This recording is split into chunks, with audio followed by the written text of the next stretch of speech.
Primeiro, você toma o remédio. Depois, eles testam no rato. Sim, é exatamente essa a ordem. O caso aconteceu em 2006, no Reino Unido, mas poderia ser tranquilamente um episódio perdido de Black Mirror, com orçamento baixo e consequências altíssimas. O nome do fármaco era TGN-412. Soa como o modelo de uma nave espacial, mas na verdade era um anticorpo monoclonal com promessas incríveis de combater leucemia e artrite reumatoide. Promessas, daquelas que vêm acompanhadas de frases como ensaio clínico de fase 1 e procedimento dentro dos protocolos. Claro, né? Nada como a burocracia para fingir que o caos está sob controle. O plano era simples: injetar o medicamento em 6 voluntários saudáveis. Isso mesmo, saudáveis, zero comorbidades, jovens, dispostos e, claro, pagos. Porque existe todo um mercado de gente disposta a servir de amostra grátis em troca de um valor que mal cobre a internação. O resultado? Desastre absoluto. Dentro de poucas horas, os 6 apresentaram reações violentíssimas. Inchaço extremo, temperaturas corporais descontroladas, dor insuportável, órgãos entrando em falência múltipla em tempo real, em pleno hospital de Chettenfield. Pesquisa, com cientistas olhando assustados enquanto tentavam entender se era o protocolo que estava errado ou o corpo que estava sendo educado a obedecer. E aí vem o detalhe poético. O remédio ainda não tinha sido testado em ratos com a mesma dosagem. Ou seja, os humanos foram a simulação final. Os cobaias que assinam contrato. Os ratos com CPF A, empresa responsável? Paraxel, que na época executava o teste para a Tegenero, uma farmacêutica alemã que prometia revolucionar a imunoterapia. O que eles revolucionaram mesmo foi o conceito de ensaio. Porque o ensaio virou trauma, e ninguém do alto escalão foi responsabilizado. O que veio depois foi o teatro padrão. Comunicado oficial, investigação técnica, relatórios lacrados, termos como tempestade de citocinas e resposta imune exacerbada. Em português claro, o corpo dos voluntários entrou em colapso porque o remédio acionou o sistema imunológico, como se eles tivessem sido invadidos por uma praga invisível. E isso antes mesmo do medicamento chegar ao mercado. Ou melhor, graças a eles nunca chegou. Quer a cereja desse bolo medicamentoso? Os voluntários quase morreram por um remédio que não seria mais produzido. Um estudo abandonado. Um protocolo deletado.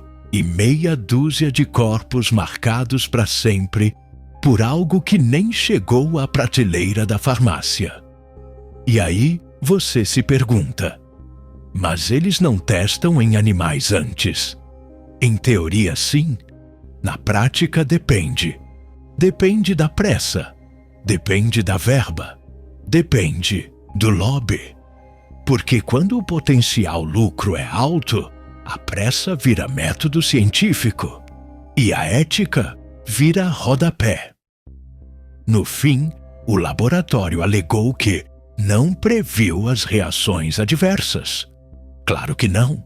Se previssem, não teriam usado humanos como primeira linha de teste. Ou talvez usassem do mesmo jeito, só que com mais aspirina para o pós-operatório. O mais cruel disso tudo é que isso não foi um acidente.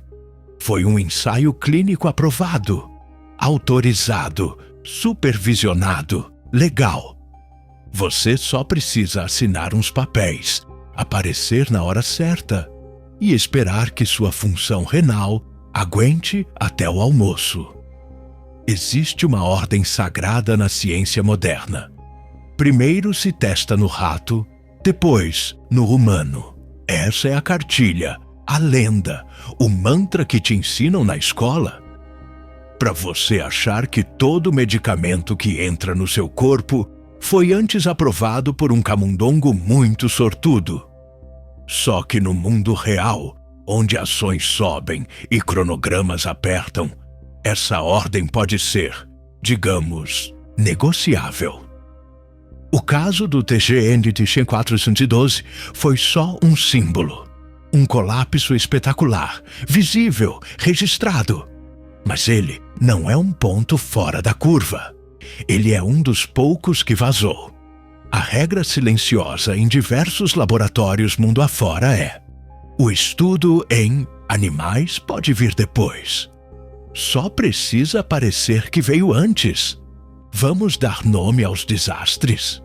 Ótimo! Em 1996, no Brasil, a farmacêutica Schering-Plough, que hoje se fundiu com a Merck, liberou uma droga experimental chamada Vioxx, com estudos pré-clínicos ainda inconclusos. O remédio passou batido por ensaios com modelos animais específicos e foi liberado sob protocolo emergencial. Uma daquelas frases mágicas que colocam o risco no colo do paciente e o lucro direto na conta da empresa. Resultado: milhares de casos de complicações cardiovasculares. Estudos posteriores ligaram o Vioxx a até 140 mil ataques cardíacos apenas no CTR-CRIO-A. E os ratos foram testados direitinho, mas com doses diferentes, em situações diferentes, e só depois do desastre humano. Porque na lógica da indústria, o rato é só um selo, um item da checklist, o animal de estimação da burocracia. Você quer outro? Te dou. Talidomida. Anos 50, Alemanha. Remédio vendido como milagroso para náuseas na gravidez. Testado em adultos, liberado, distribuído como se fosse vitamina. Detalhe: não foi testado em fêmeas grávidas de nenhuma espécie. Resultado: milhares de crianças nasceram com malformações graves. E só depois que tudo deu errado, eles foram atrás de estudar. Em ratos prenhes. A história se repete, com outra embalagem, outra sigla, outra farmacêutica, e a justificativa, invariavelmente, é a mesma. Fizemos tudo de acordo com os protocolos da época. A época, no caso, é aquela em que ética era um anexo facultativo. E o consumidor era o ratinho de laboratório que já pagava imposto. O problema aqui não é só a inversão cronológica, é a mentira institucionalizada. A ideia de que a rede ciência testou e está seguro, quando na prática a ciência testou, deu ruim, e agora a gente finge que isso nunca aconteceu. Sabe os estudos pré-clínicos? Muitos deles são internos, não revisados por pares, e convenientemente protegidos por segredo industrial. Ou seja, você nunca vai saber se aquilo que você está tomando passou pelo processo bonitinho que o panfleto promete. Aliás, você já viu um panfleto de remédio de verdade? A parte que ninguém lê? Aquele livrinho dobrado que parece um origami? De pânico? Lá está tudo escrito. Não foram realizados estudos suficientes em humanos. Os efeitos colaterais são baseados em dados limitados. Os testes com animais foram inconclusivos. É quase uma carta de alforria. Eles avisam, em letras miúdas, que ninguém sabe direito o que pode acontecer. E você assina embaixo com uma colher d'água. O mais cruel?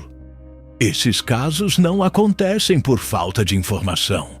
Acontecem por decisão.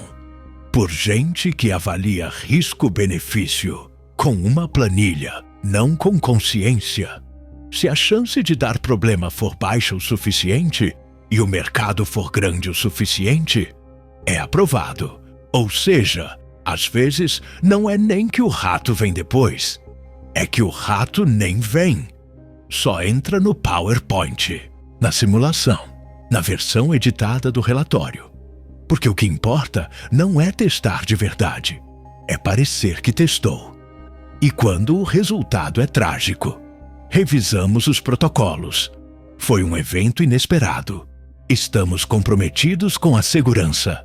A única coisa realmente testada até agora é a sua paciência. Todo experimento tem um custo. O problema é que às vezes o custo tem nome, rosto, CPF e ninguém quer lembrar. Depois que o desastre do TGN 412 virou notícia global, a imprensa correu para cobrir a crise. Manchetes alarmadas, entrevistas de impacto, repórteres de jaleco fingindo entender termos médicos complicados. A narrativa era simples. Algo deu errado, mas tudo foi contido, controlado, supervisionado. A culpa, claro, foi da resposta inesperada do organismo. Mas e os corpos? E os 6 jovens adultos que foram tratados como códigos de ensaio e saíram do hospital com sequelas permanentes? A maioria deles nunca mais foi a mesma. Um dos voluntários, Ryan Wilson, teve falência de múltiplos órgãos, inchaço tão severo que foi descrito como quase irreconhecível no leito, e desenvolveu artrite crônica. O sistema imunológico dele foi tão bagunçado pela substância experimental que o corpo passou a se auto-atacar, como se tivesse sido reprogramado para se odiar. E isso não é metáfora, é laudo médico. Outro voluntário relatou alucinações, dores neuropáticas constantes, além de distúrbios hormonais severos, com perda parcial de função de glândulas. E o que ele recebeu em troca? Um pedido de desculpa público? Uma indenização justa? Tratamento vitalício? Não. Recebeu um cheque com valor simbólico e um NDA, Non-Disclosure Agreement, o famoso contrato do silêncio. Sim, os sobreviventes foram pagos para não falar. Ou melhor, para não processar. A maioria das vítimas de testes desastrosos assina acordos extrajudiciais que impedem qualquer ação legal futura. E isso é legal. Literalmente, as empresas se blindam antes mesmo do paciente dizer sim. Lá na inscrição do estudo já vem o pacote completo. Você assume o risco. Você renuncia ao direito de processar. Você reconhece que leu e entendeu todos os termos. Claro que entendeu. Com vocabulário técnico, 3 cafés e o estômago vazio por causa do jejum pré-teste. E assim, essas pessoas somem da história oficial. Não viram manchete? Não viram estatística pública. Quando muito, aparecem como evento adverso isolado em fase 1. Um parêntese técnico no PDF de 1000 páginas que ninguém além dos auditores lê. E mesmo assim com sono. E nem estamos falando só do TGN 412. Casos parecidos se repetem no mundo todo. Na Índia, milhares de mulheres participaram de estudos clínicos de contraceptivos injetáveis sem saber que estavam testando uma substância experimental. Algumas sofreram efeitos graves. Algumas morreram. O resultado? Relatório arquivado. Culpa atribuída à má adesão ao protocolo. Tradução: problema da paciente. Nos Estados Unidos, diversos estudos com drogas neurológicas foram feitos em presidiários, sem acompanhamento médico externo, sem consentimento real, e com resultados incômodos demais para virar notícia.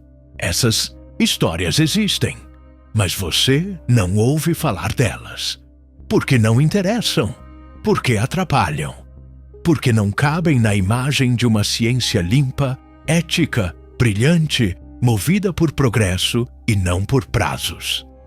É mais fácil lembrar do remédio que deu certo do que do corpo que serviu de rascunho. E quando alguém tenta trazer à tona, é desacreditado, não tem evidência suficiente. Foi um caso isolado.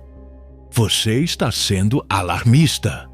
A verdade é que a ética em pesquisa clínica só aparece nas conferências, no PowerPoint, na abertura do evento, entre a música, tema e o coffee break. No mundo real, a pressa manda mais que o protocolo. E o ser humano é só mais uma variável no gráfico. E tem mais. A maioria dos voluntários não participa por idealismo. Participa por necessidade, por dinheiro. Por quê? Está desempregado. Porque é estudante. Porque viu um anúncio no mural da faculdade. E isso diz tudo. Você acha que os CEOs testam remédio experimental nos próprios filhos? Você acha que os acionistas fazem fila para receber substância não aprovada? Não. Eles têm convênios privados, planos de saúde exclusivos, vacinas personalizadas se for o caso. Quem testa é quem não tem escolha. Quem assina é quem tá com pressa. E quem paga o preço é quem nem sabia que o jogo tinha começado. A medicina evoluiu. A ciência avançou. Os protocolos ficaram mais rigorosos. Mas a pressa continua sendo o motor de tudo. E quando ela acelera, a ética vai ficando para trás. De carona, sem cinto, sem voz, sem aviso. A pergunta que ninguém gosta de ouvir é simples. Por que ainda estamos testando medicamentos em pessoas antes de termos certeza que eles são minimamente seguros? E a resposta, infelizmente, é ainda mais simples. Porque funciona. Para quem importa. Não importa quantos desastres a gente empilhe, quantos casos fiquem enterrados em relatórios internos, quantos pacientes tenham virado estatística trancada numa planilha confidencial. A engrenagem segue. Ela nunca parou, porque é mais barato pedir desculpa do que atrasar um cronograma de bilhões. Você acha que os escândalos de testes não éticos mudaram tudo? Legalmente, talvez. Moralmente, depende da agenda. Na prática, o modelo foi reembalado. Agora se chama ensaio adaptativo, consentimento acelerado, uso emergencial controlado. É a mesma lógica de antes, mas com nome de Startup R&D. Vamos ser justos. Existe pesquisa séria, ética, bem conduzida. Claro que existe. Mas essa não aparece em banner de congresso com fundo azul e gráfico otimista. A pesquisa que vira manchete é a que serve ao mercado, não à medicina. Quem decide o que vai ser estudado? Quem financia? Quem decide como será testado? Quem quer retorno rápido? Quem define o que é ético? Bom, depende. Tem comitês de ética formados por pessoas contratadas pelas mesmas instituições que precisam da aprovação. Parece justo, né? Aliás, vamos falar dos comitês de ética? Eles existem. Eles funcionam. Mas são sistematicamente pressionados por prazos, metas, interesses e, digamos, incentivos financeiros. Às vezes, o comitê aprova um estudo porque é mais fácil aprovar do que questionar. Questionar dá trabalho. Reprovar cria atrito. Aprovar mantém a máquina girando. E aí entra você. Sim, você. O consumidor final dessa lógica. Porque quando você compra o remédio, você valida tudo que veio antes. Você não quer saber se foi testado direito. Você só quer que funcione. Você só quer dormir. Ou parar de sentir dor. Ou baixar a febre. Ou salvar um parente. E ninguém te culpa. Mas isso também faz parte do modelo. A confiança cega do público alimenta a transparência seletiva da indústria. E sabe o que é mais perverso? É que todo esse sistema é legal. Formalmente, juridicamente, tecnicamente, dentro da lei. É ético? Não. Mas a ética não tem peso jurídico. Tem peso moral. E o moral, nesse contexto, é opcional. No final, a lógica é de risco calculado. Se 10.000 pessoas testarem um remédio e só 12 sofrerem danos graves, isso é estatisticamente aceitável. A conta fecha.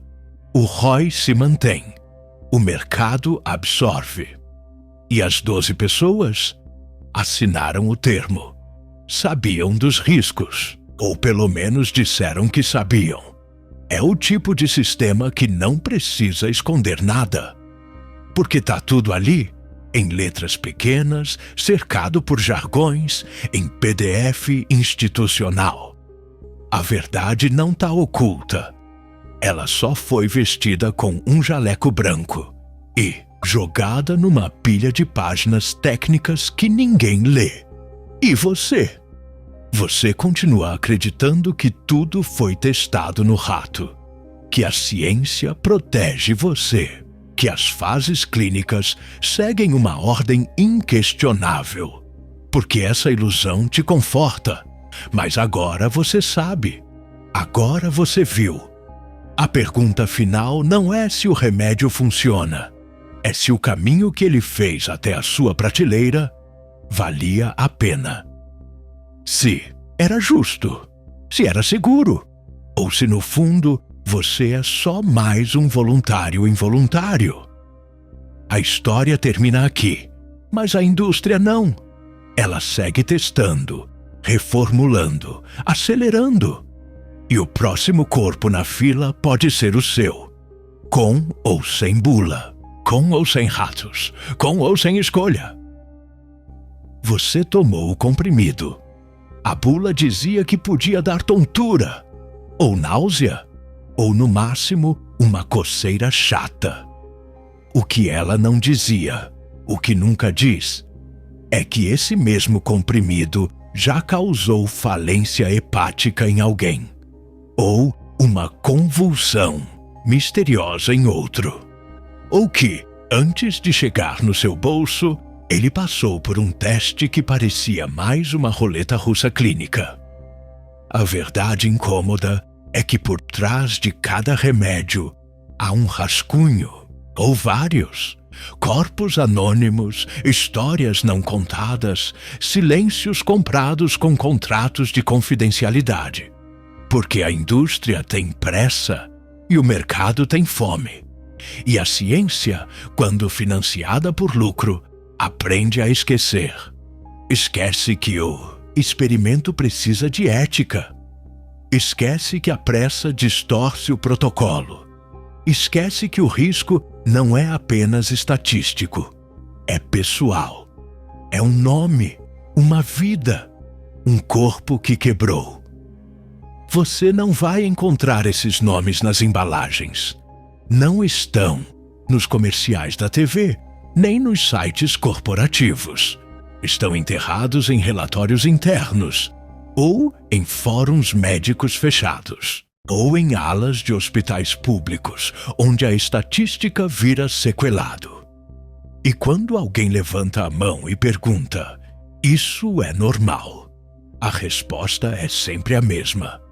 A ciência avança com tentativa e erro. Só esqueceram de te avisar que o erro pode ser você. Não é para você parar de confiar na medicina. É para você começar a questionar o modelo, o ritmo, a inversão de valores que transforma humanos em fases clínicas ambulantes. Você pode continuar tomando o remédio, mas agora você sabe o preço. E se esse vídeo te causou um desconforto, parabéns. Você ainda sente. Você ainda reage. Talvez isso seja o que mais assusta esse sistema. Um paciente que presta atenção. Um consumidor que pergunta. Um corpo que recusa ser cobaia por inércia. A história termina aqui, mas a caixa de comprimidos continua na sua gaveta. Pequena, silenciosa, rotulada com nomes que parecem seguros. Só lembre, ela não começou ali. Ela começou num laboratório onde um ser humano virou o primeiro rascunho. Depois dado, depois esquecimento e agora, com sorte, uma estatística com bula. Se você ainda está aqui, parabéns! Ou sua curiosidade é incurável, ou sua fé na indústria é menor do que parecia. O vídeo acabou, mas a lista de substâncias em teste continua crescendo. Se quiser descer mais alguns degraus nesse poço, é só seguir o rastro de pílulas. Tem mais coisa no canal. Para quem ainda aguenta engolir umas verdades sem analgésico, agora vai. Antes que alguém registre esse comentário como efeito colateral.